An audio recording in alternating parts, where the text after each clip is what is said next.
All right. So let me introduce our two panelists this morning, U.S. Senator Sheldon Whitehouse and Mr. Joseph Bryan, DOD's Chief Sustainability Officer. So let me start with Senator Whitehouse. A brief bio on each of our panelists. Senator Whitehouse is a Democratic member of the U.S. Senate from Rhode Island. He was first elected to the Senate in 2006 and assumed office on January 3rd, 2007. Senator Whitehouse has earned a reputation in the Senate as a fierce advocate for progressive values and a thoughtful legislator capable of reaching across the aisle to achieve bipartisan solutions. He has been at the center of bipartisan efforts to pass laws overhauling federal education policy, rebuilding our nation's infrastructure, reforming the criminal and juvenile justice systems, protecting Americans from toxic chemicals in everyday products, and addressing ocean plastic waste. Senator Whitehouse has stood as a staunch proponent of climate reform and a defender of Social Security and Medicaid. He has made improving care and reducing costs in our health system a hallmark of his career. To counteract the corrosive effects of special interests in our democracy, Senator Whitehouse championed efforts to root out dark money from our elections and make Congress and the courts accountable to the American people. A graduate of Yale University and the University of Virginia Law School, Senator Whitehouse served as Rhode Island's U.S. Attorney and State Attorney General before being elected to the Senate. He serves on the Finance Committee, the Judiciary Committee, the Environment and Public Works Committee, and the Budget Committee. Senator Whitehouse has authored 2 books, the first one on virtues, quotations and insight to live a full, honorable, and truly American life, and the second, Captured, the corporate infiltration of American democracy. Welcome, Senator Whitehouse.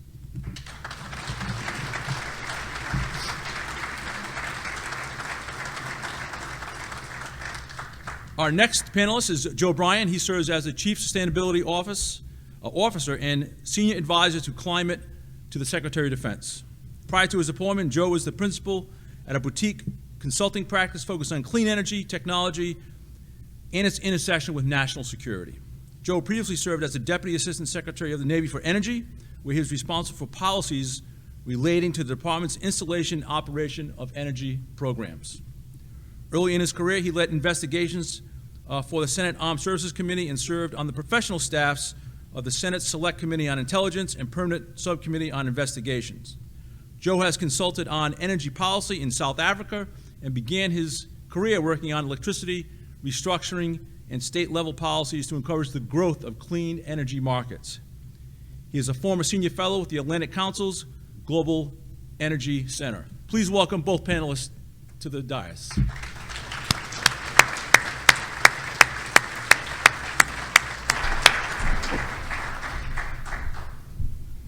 Gentlemen, welcome. Thank you, Pete. So let me just run down the format of this morning's panel. We'll get started with opening statements by each of the panelists. That will conclude with questions from the audience, so start thinking about those questions now. And you don't want to be the first one I pick and not have a really good question, so take good notes. We will conclude the session promptly at 9:30 because we'll have a 30-minute break after that, so that's how it's going to run. Gentlemen, you have about 15 to 20 minutes each. There are no Senate rules here, so Senator, no filibustering. And we're going to start with you, sir. Thank you, Pete. And let me begin by thanking Tim DelGiudice for his years of service to Congressman Langevin, who is retiring from the House this year after many years of very distinguished service on the House Armed Services Committee. I want to recognize also Molly, who is just a terrific, cheerful, effective force of nature, supporting SENEDIA and making sure that your voices are all heard loud and clear in our offices. It is wonderful to have Pete home. He came through the Trump administration with flying colors and his honor intact, and we're glad to have him back in Jamestown, which is the secret home of power in Rhode Island. Between him and Jack Reed and Attorney General Nerona, there's a little power cluster in Jamestown across the bridge. And then, Joe, it's wonderful to have you here and participating in this conversation. I want to talk a little bit about climate change and its effect on defense concerns. And I'll start I'll talk about facilities, I'll talk about threats, I'll talk about operations, and I'll talk about petro-states.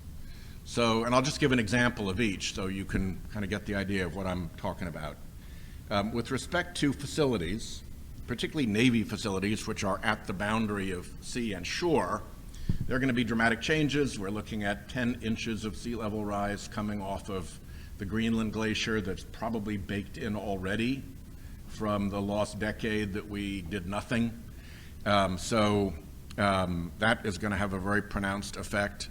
And of course, 10 inches is 10 inches in a bathtub, but you put a big storm out there so that it's piling up with storm surge and it becomes a lot more than 10 inches. The former commander of Naval Station Norfolk has already predicted that Naval Station Norfolk is a goner.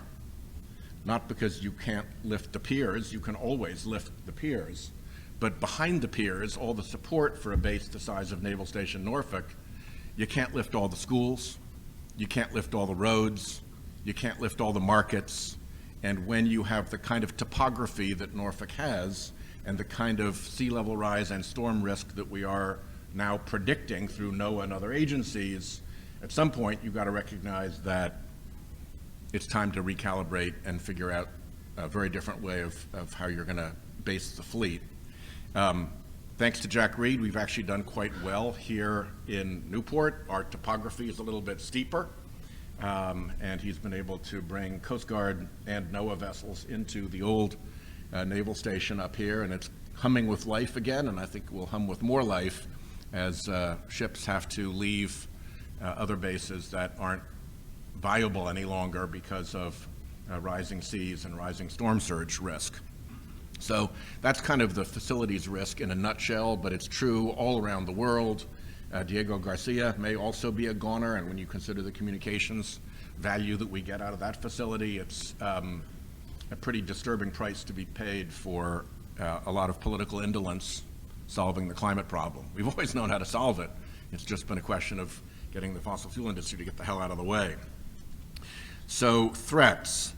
Some of them are kind of grassrootsy threats. If you read Tom Friedman about why Syria went south, it's because of climate effects on the herdsmen so that their goats and sheep could not feed themselves, so that they had to go into town, slaughter off their herds, find other ways to work, crowded the cities, creating the conflict that then led to the suppression by the government, and off it went to the races. But it began with the change in the viability of the basic shepherding practices of Syrian rural workers. A little bit more up the food chain is India and Pakistan, two rivals who don't like each other, who don't trust each other, and both of whom have nuclear weapons, and who are fed by rivers that flow through what is already a flashpoint, Kashmir. And there have already been quarrels between India and Pakistan about dams and diversion of the rivers. Pakistan is virtually entirely dependent on the rivers that flow down out of the Himalayas, and as the glaciers disappear from the Himalayas, you no longer have the glacial melt that provides water during the season when it's not rainy. We're seeing the same thing in the American West, and that creates an enormous amount of turmoil and competition between India and Pakistan for those scarcer water resources. And when they start fighting over water resources and they're nuclear armed and they don't like each other, that's going to be a very, very challenging specific situation driven by climate change and the human need for water for agriculture. Of course, Pakistan's suffering the opposite problem right now of massive, massive flooding driven by climate change. So it's the weirding of the weather that is really the proper description of climate change more than the warming of the weather. The third point I wanted to make is about operations. There are a lot of people in this room who would know a lot more about this than I do, but I can speak from the civilian experience of visiting Phoenix, Arizona, maybe 3 years ago, and hearing from their mayor and their Pete Gaynor, their emergency management chief, that they have had to redo the way in which personnel are deployed because the heat in Phoenix on a hot, sunny day is not survivable by emergency responders operating with the equipment that they are required to wear. A firefighter, for instance, or a police officer in protective gear. So they've got to get people to the situation, whether it's a car wreck or a house fire or whatever it is. They've got to get them off of the situation quickly so they can cool back down. They've got to have cooling teams ready to deal with them. And it's completely upturned the way in which they have to look at staffing. So from a civilian perspective, that's an example of what our military is going to have to deal with as they deal with working in a hotter and less survivable physical environment. The last point I'll mention is petrostates and the danger that they present to world peace. I don't need to explain to anybody here that it is Putin's petropolitics that teed him up for the invasion of Ukraine, and it is Putin's petro revenues that have supported him through this attack and enabled him to hold a little bit back against the pressure of our sanctions. My friend John McCain used to say that Russia is a gas station run by gangsters who have an army. If you take away the gas station, then the gangsters and the army become much less threatening. Iran, Saudi Arabia, you can look around the world and you see that where there are petrostates, there is a danger to the world. And Lindsey Graham and I wrote a piece together about this, that the world would be safer when we got to renewable energy just because we would not have these petrostate countries with this enormous wealth and the ability to attack others. And in Putin's case, I think he's smart enough to understand that the fossil fuel industry is in decline. Probably in 30 or 40 years, his gas station will be mostly out of business. And now's the time to act, to try to rebuild the old Russian Empire if he's going to do it. So if you look across all those things, what do you do about facilities lost to climate change? What do you do with these new threats that will emerge because of the pressures on various nations and people from climate change? How do you figure out how you operate in a world in which temperatures and conditions are different than ever experienced before by humankind? And what do you do with the cruelty and the savagery and the dishonesty of the petrostates? That's a handful for people to think about. So I'm delighted the Biden administration is thinking about this in a serious and strategic way. For too long, we've allowed the fossil fuel industry to tell us that we shouldn't think about this because they don't want it thought about, because it's their mess. But we have to think about it, and it's high time that the defense establishment thought about it in the kind of sincere, thoughtful, serious way that the Biden administration has embarked on this. So with that, I'll turn it over to Joe Bryan. Well, thanks. Senator, that's perfect. I could just say what he said, and then we could have a discussion. But you gave me 10 minutes, so I think I should probably use them, huh? So, good morning, everyone, and Pete, thanks for the introduction, and thanks for having me back. I know we had this discussion almost to the date, I think, a year ago, if I'm not mistaken. You all look better in 3D. My present company excluded from that statement, of course, Senator. As you said, my name is Joe Bryan. I'm the Chief Sustainability Officer for the Department of Defense and the Senior Advisor on Climate to the Secretary and the Deputy. You know, I thought a good way to open up this conversation, maybe give you sort of a chapter 2 on some of the discussion that and a couple of the questions that we talked about last year. Namely, one, what is climate change? Why does climate change matter to the Department of Defense? And Senator Whitehouse covered a bunch of that, and I'll get into a bit more, but I think the short answer is that it matters a lot more now than it even did 12 months ago, because things are changing. And second, and this is important, what are the opportunities for the military in what we know is a global transition to clean energy? Because that's a lot about what we're going to do about it. And what is the department doing to capitalize on those opportunities? So, and that's a discussion that I know many of you in this room, we hope are engaged with the department in. And on that energy transition, for a long time we've seen others, namely China, seize the initiative and work to dominate clean energy markets from solar to storage. But that's changing, right? That's changing. The Inflation Reduction Act that the President signed just a couple weeks ago is a clear statement that the United States is not just in the game, but that we intend to lead. And that's really great news for jobs, it's great news for the economy, and it's great news for national security, and we can talk about why.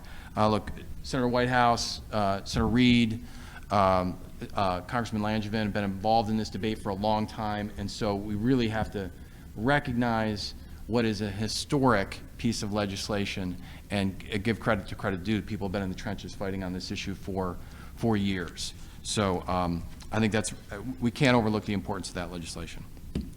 One observer recently said that to understand the impact of climate change on our world, you, quote, don't have to have a PhD, you don't need to be a climate scientist, you just need to be a person who looks out the window, right? And I think that that's a pretty accurate description of where we stand. And just share with you a few data points. Senator Whitehouse had a couple. Globally, the last 8 years have been the hottest 8 years on record. And here in the United States, we're seeing the effects of that. The Climate Prediction Center, NOAA, reports that more than a third of the U.S. West, about 36%, is in what they term extreme drought. That's the worst in 100 years, and there are a few signs of let-up. In fact, NOAA briefed us at the Department of Defense a couple weeks ago, and the expectation is the drought will persist and intensify in many areas.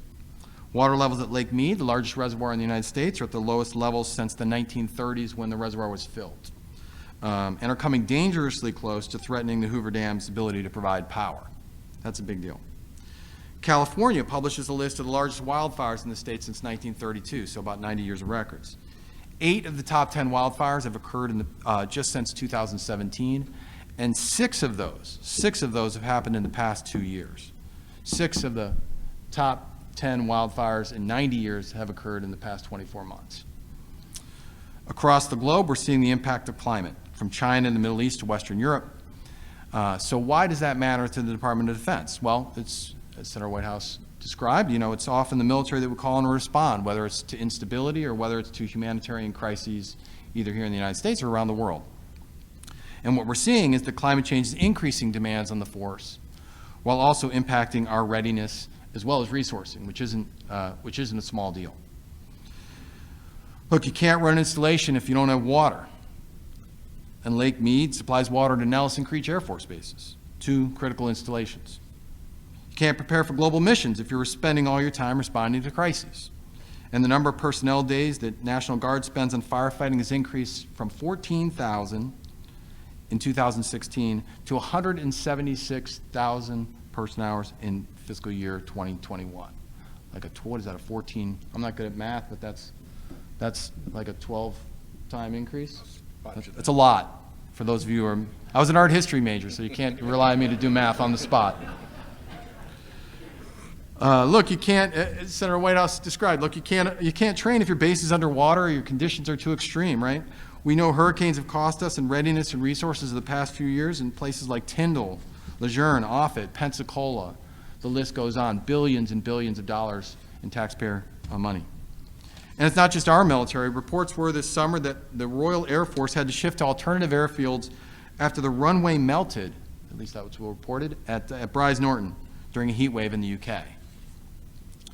From Central America to the Indian subcontinent to the Sahel, the changing climate also promises to exacerbate conditions, and Senator Whitehouse talked about this, that fuel instability. In Pakistan, already facing political and economic challenges, historic floods have impacted tens of millions of people as we speak and killed over 1,000 people in the past month. Earlier this month, we saw Iraqis take to the streets in Basra when power cuts hit the city as temperatures exceeded 125 degrees, hottest temperatures on Earth. The risk of climate change to our strategies, plans, capabilities, missions, and equipment is growing. And to operate in this increasingly complex environment, we have to consider these impacts at every level. How will rising seas affect basing posture? How will increasing temperatures impact combat system, payload, capacity, range, and loiter time? My colleague Richard Kidd has talked about for decades We invested in night vision technology to give our forces an edge in combat. Well, now we have to plan for hotter battlefield conditions. And we need systems to enable our forces to, quote, own the heat, as Richard has described it, just like we own the night. Climate change is setting the terms and shaping the environment. And that's not just the physical environment, it's markets and technology. We're in the midst of a massive shift in global energy markets. The International Energy Agency predicts that renewables will account for 95% of power capacity additions globally over the next 5 years. 95%. In the auto sector, the market is going electric. California announced they'll phase out new sales of internal combustion vehicles by 2035. It's a big announcement. But the truth is that's the same timeline as General Motors. And even ExxonMobil's CEO has predicted that every new passenger car sold in the world by 2040 will be electric. We're not turning back. The energy transition will define the future, impacting economies, international relations, and military capability. So what are the opportunities for the Department of Defense? Well, let's consider operational energy. The department consumed something like 3 billion gallons of fuel last year to power our planes, ships, and tactical vehicles. That's 2/3 actually of all of our energy use in the Department of Defense. It's a logistics challenge to support that demand, even when those logistics are uncontested. And as our joint warfighting concept makes clear, we expect that our logistics will be contested. We cannot expect to have a free pass to deliver what we need, to where we need it, when we need it to be there. So reducing energy demand of operational forces is actually mission critical. We at the department are pursuing leaps in technology to reduce energy demand and to stay at the cutting edge of capability. We're also pursuing incremental improvements to existing systems. Consider that in the context of aircraft. Advances in materials and the push for efficiency present the opportunity to re-envision the standard tube and wing aircraft design. The department's 23 budget request included $250 million for the development of a prototype blended wing body aircraft that, with modern engines, could reduce fuel burn by as much as 60% and deliver advantages such as increased range, loiter time, and offload capability. Last month, the department issued a solicitation for the first concept designs for BWB. Technology advances in cost reduction in lithium-ion batteries, driven by the electric vehicle market, are opening opportunities for electric flight. Over the past couple of years, the Air Force has worked with industry to accelerate development of electric vertical takeoff and landing aircraft. Meanwhile, hybrid electric technology for ground tactical vehicles offers capabilities like low heat signatures and silent watch. Earlier this year, the Army turned on the first hybrid electric Bradley fighting vehicle in Michigan. Now, we're really excited about sort of these transformational changes, but at the same time, reducing fuel demand of the current fleet is a priority. And the department is prioritizing operational energy efficiency across all of our weapons systems. And in April, Deputy Secretary Hicks signed a directive making operational energy demand reduction and supportability a priority in the acquisition of all new systems and in upgrades to existing systems. And as we speak, the military services are reviewing the energy performance of major programs, including those in which I'm sure many of you in the room participate, and we expect the results in the next few weeks. But let's be clear, we're not just studying this problem. From blended wing body to hybrid tactical vehicles to EVs on our installations to microgrids to distributed solar, we are putting our money where our mouth is. DoD's Operational Energy Capability Improvements Program develops and pilots new capability-enhancing energy technologies. And 2 years ago, that program was close to being zeroed out. That would have been a huge mistake. But it didn't happen. Instead, the department's 23 budget request included $187 million for OECIF, a massive shift to track the opportunity. And that opportunity extends beyond combat platforms. Global operational missions are often supported and sustained from our fixed installations. And on the energy front, technologies like microgrids, efficiency, distributed generation like solar and energy storage can improve the resilience of critical operations on military bases threatened by extreme weather and cyber attacks. The fuel cells and microgrid at Subbase New London are Exhibit A for that type of capability. And there are other examples from Parris Island to Miramar to Fort Bragg recently. In fact, the department's 23 budget request included more than $2 billion to adapt military facilities to this threat environment, to improve installation energy resilience and modernize operations. In fact, since 2020, we've nearly tripled the Energy Resilience and Conservation Improvement Program, which is a military construction program, to more than $500 million to support installation efficiency improvements, on-site generation, and cyber-secure microgrids to improve mission resilience. Look, that's good for the climate, but it's absolutely critical to the mission, and that's the sweet spot for us. In wrapping up, I think it's important to make the point that as fast as energy markets are shifting, change will not happen fast enough. If any of us needed a reminder that fossil fuels remains at the center of geopolitics and military operations, the past 6 months have certainly delivered. But make no mistake, change is happening. Markets are evolving, and we need to adjust. There's tremendous risk if we don't. Economic, climate, but also national security risk. And that's core to our mission at the Department of Defense. So thanks for the opportunity to be here, and I look forward to the conversation.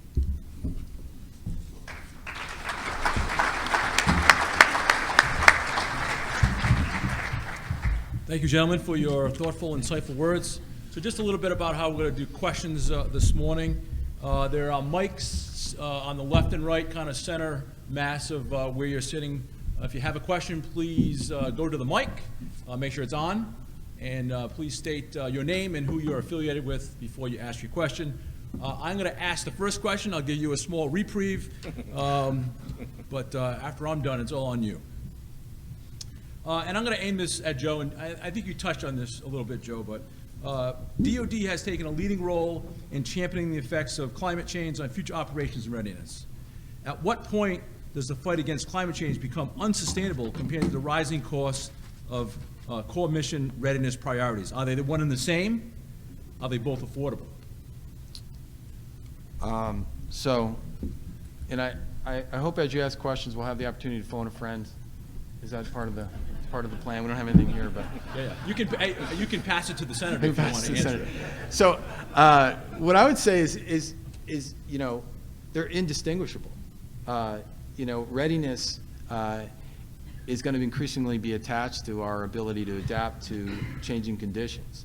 So we can't simply say that more Black Flag days, we're just going to shut down training or we're not going to do it. We can't say that, hey, we're sorting ships all the time now because we have so many hurricanes. We don't have any choice but to maintain readiness and to adapt both our material requirements, our training standards, what we do and how we do it to what is just going to become reality. And so I don't know that if affordability is a question, in that if we want to maintain a ready force, we're going to have to make these investments. We really don't have any choice. This is a short answer.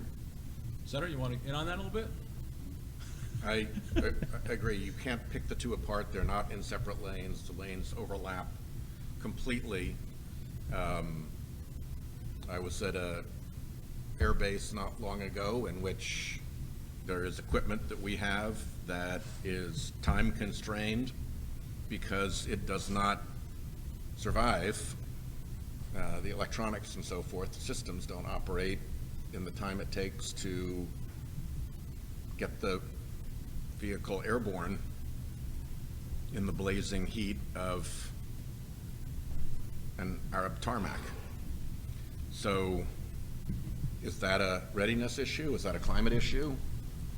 You can't pick them apart. You've just got to address what you know is coming at you and try to handle it as best you can. And I think to be only responsive would be a real mistake, because the basic operating systems of our planet are starting to go haywire in a way that humankind has never seen in our history as a species. And we're taking wild and reckless risks if we don't address the underlying conditions that are causing this, as well as adapting to it. Pete, just to expand on that, I mean, look, if you look out west, you know, when you have, some days it's too hot to train, you'll have Black Flag Day, too hot to train, too hot to do live fire training, wildfire risk. On one hand, folks think about, well, do we need to move that training somewhere else? But on the other hand, if we think those are the conditions under which we're going to have to fight, then we're going to have to figure out how to train under those conditions. And that can mean a whole range of things, right? Not the least of which are material requirements, which bring with them bills and changes in process. So there's a whole set of things that we can't. I don't think it's wise to try and separate the two, given this is just our reality. Thank you. Okay, questions from the audience. It's your time to shine. So it takes about, so I've done this before a couple times. No one wants to stand up because we they got don't two. want to be barons. No, these are my helpers.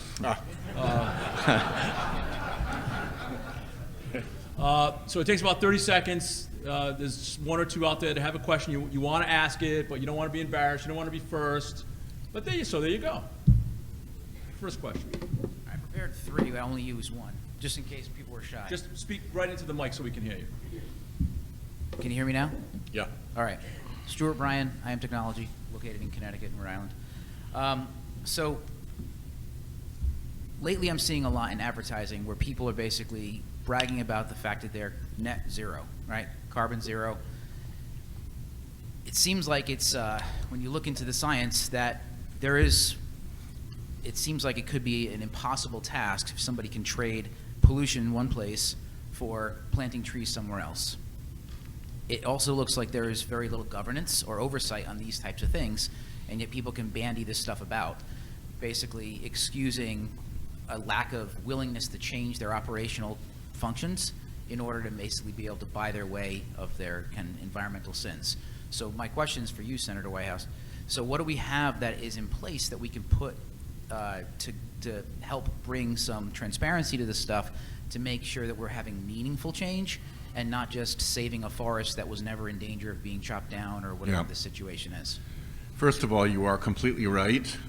There is enormous amounts of BS and flummery happening around what corporate climate commitments are and what corporate climate performance is. There are a couple of factors that are coming to bear to help with that. One is groups that are kind of the equivalent of underwriters' laboratories to actually test. The worst area is probably the offset area. If you're actually driving down your electric consumption, that's pretty measurable. If you're offsetting it, you get into very weird and very sketchy offset parameters. And it's there that the private sector equivalent of underwriters' laboratories are coming on mostly for donors and investors to say, no, that's complete BS. No, this is like 90% BS. No, there's some truth to this. Okay, this one is solid. And to separate that out for people who are looking at it. There's also a lot of effort in the regulatory community to look at ESG. A lot of this filters into ESG claims by companies.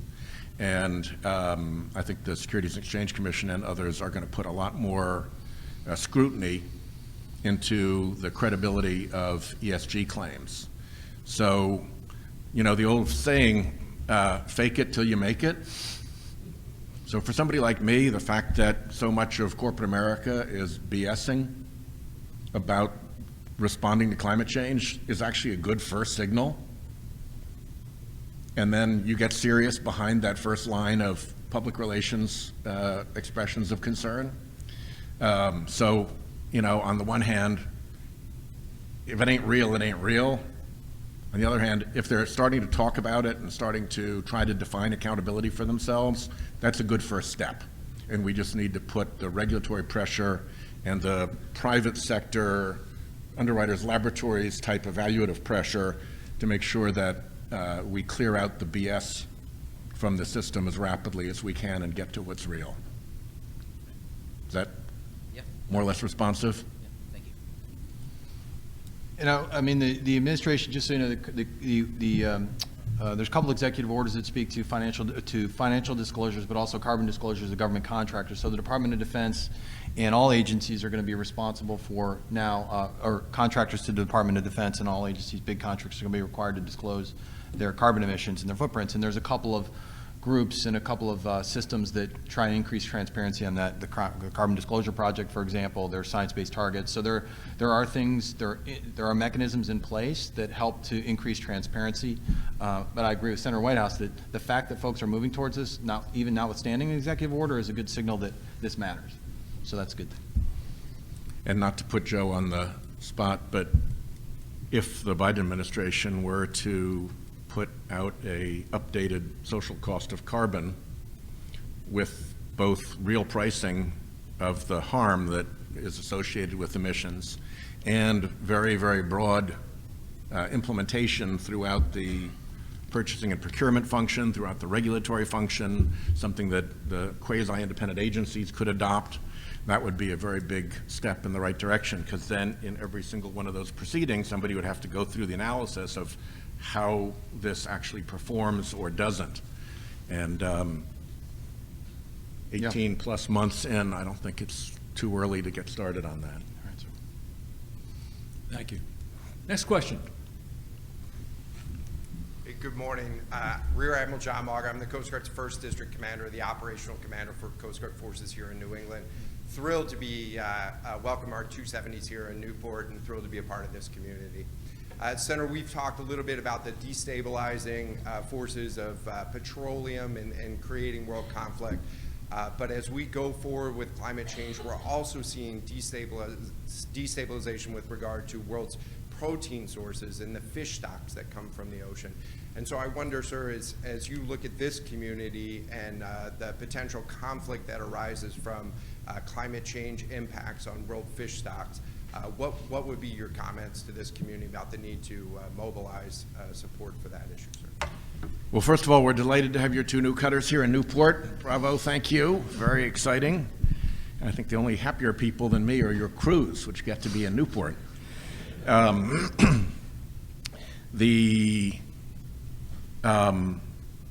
has been a real market failure around the world's fisheries, partly because in open oceans, it's hard to determine who has jurisdiction to enforce, and partly because so many of the world's oceans within national EEZs are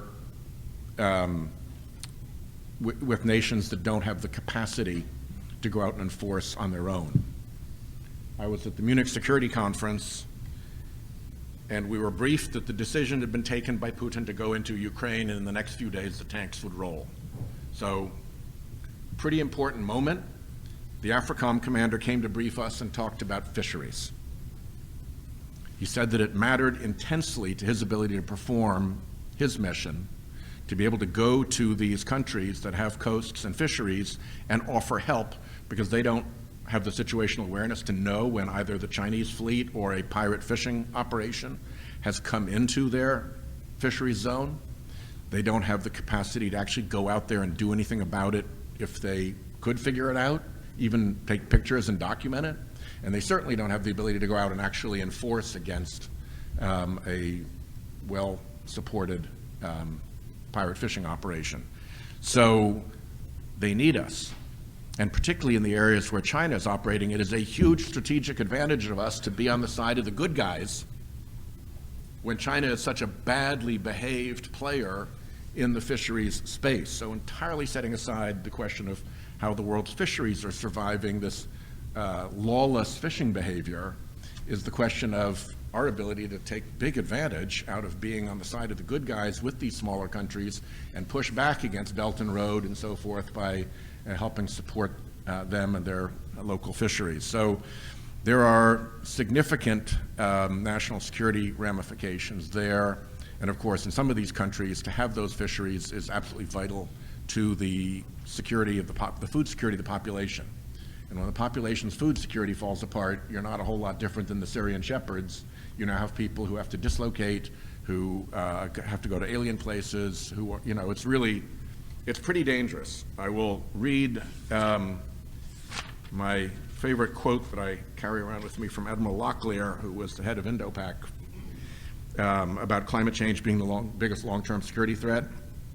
If it goes bad, you could have hundreds of thousands or millions of people displaced, and then security will start to crumble pretty quickly. Lack of food, particularly for the populations that are fisheries dependent, are part of how it crumbles very quickly. So thank you to the Coast Guard for your good work on this. We're trying to get you more resources and more of an international footprint to be more engaged in these places. But when the AFRICOM commander is saying we need you, that's a pretty good sign. Thank you, sir. Appreciate that. Joe? Good. I'd only reiterate what the Senator said. I mean, fishing is a flashpoint for conflict. Climate is a changing the context for that conflict, for potential conflict. I mean, warming waters change where the fish go, potentially. And if fish go in a different place, then people are going to follow the fish. And there's a lot of lines in the ocean that aren't there, and I think it's just going to create a much more challenging environment in which, again, we're just beginning to grapple with what that's going to mean for us as a Department of Defense. Thank you. Next question. Joe Donovan, SENEDIA board member. Joe, if I think I hear what you're saying correctly, is that the power needs for the Department of Defense are only going to increase. The needs for military power, the needs for soldier power. We've had examples in past years of the greening of the Navy fleets, and we know that there's strong interest in bringing on renewables and new technologies. And it sounds like almost there's a competitive advantage that the United States could have as we sort of pivot rapidly to these new technologies. But maybe you and the Senator can expand a bit more upon what you see as maybe the opportunities, maybe a call to action for companies that are here, particularly small businesses. What type of opportunities does that provide and impose for companies here? And even down on the exhibit floor, we have a number of companies that are very, very involved in military and soldier power. Thanks to both. Yeah, I think it's first of all, I think it's correct to assume that soldier power demands are going to increase. They already have everything soldiers carry, everything we rely on the battlefield is power demanding. And that curve isn't going anywhere but up. Two things I would say that one, I wouldn't underestimate what's happening in the department now around systems and operational energy demand. We know we have a logistics challenge, and we know that we need to be more efficient as a force. The direction that the Deputy Secretary put out was unique. It's from the top, and it says to every program office in the department that you need to look at what you do, what you buy, and you need to identify ways to make that more efficient. And not just because it's good for the climate, it's because we have to do that in order to be able to support the force.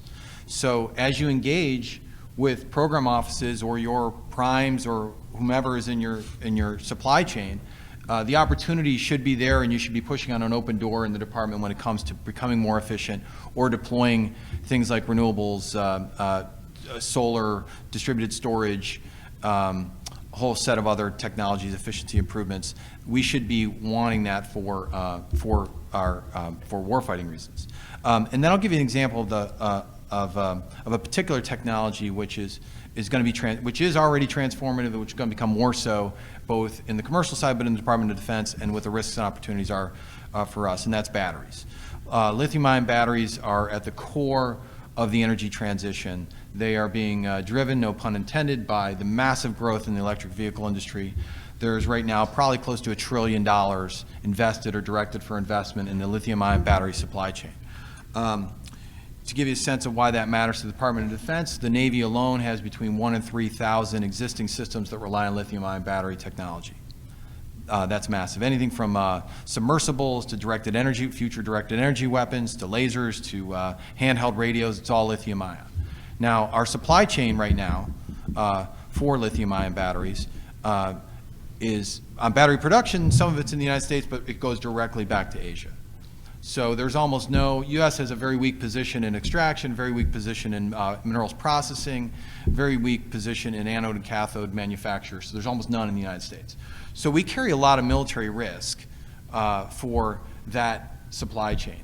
And what things like, I don't want to underestimate the power now of the Inflation Reduction Act.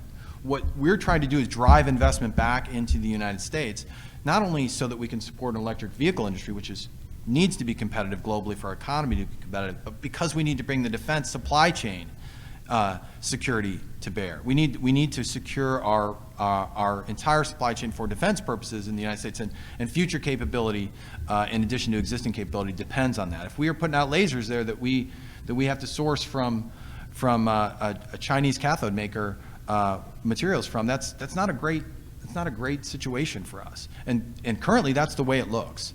And so I think at the contractor and prime sub level, you should be engaging with your program offices because we need what you want, but at a strategic level, we have to think about these industries not only as things that are green, but things that are necessary for our global competitiveness and for our national security.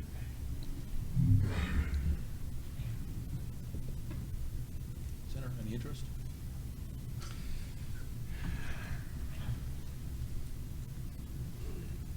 The point that I would make is a soft power point.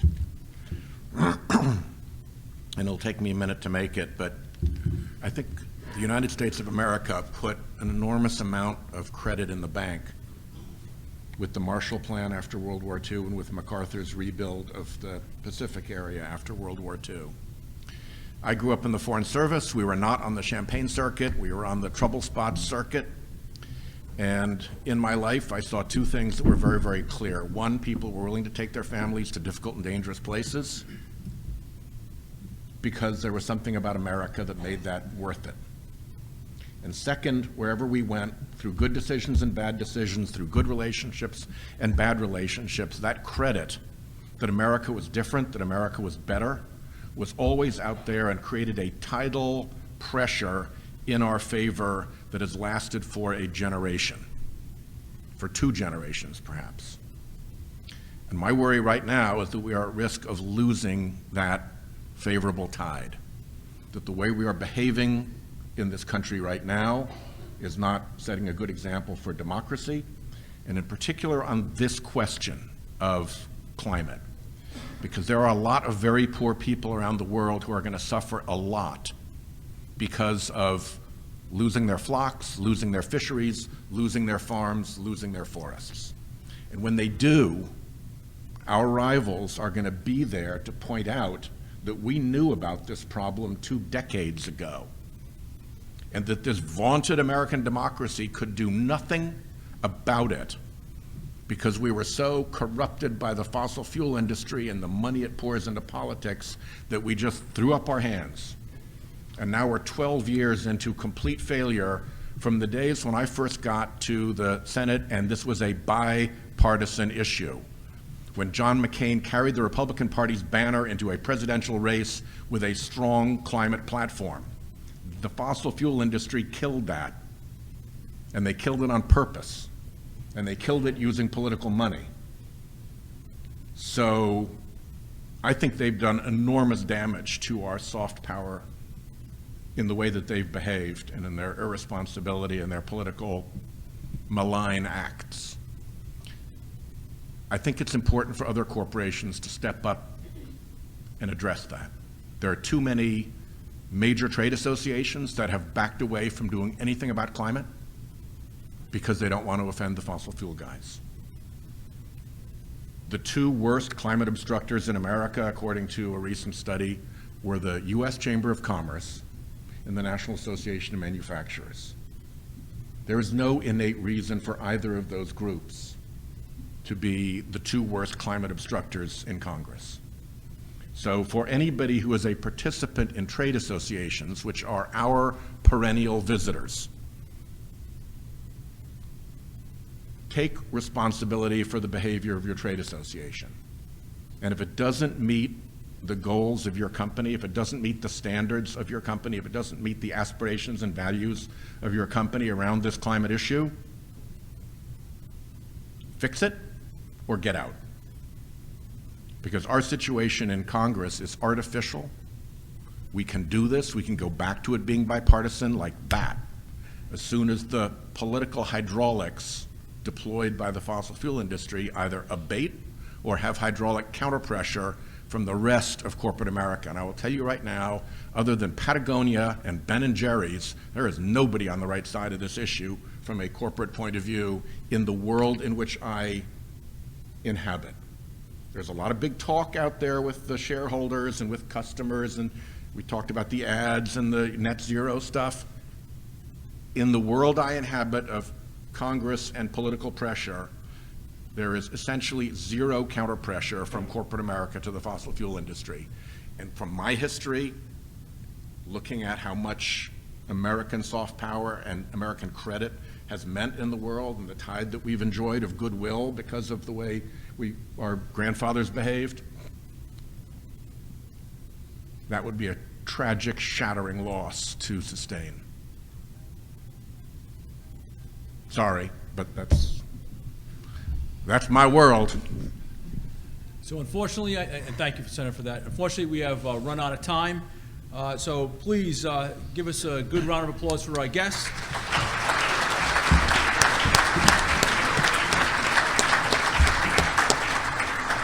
I'd like to thank both for supporting the session today, supporting SENEDIA, and most importantly, supporting the state of Rhode Island.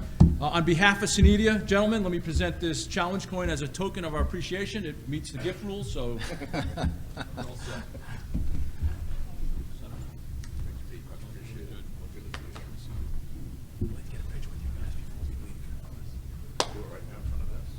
we get a picture? Yeah, let's. And you're on a 30-minute break.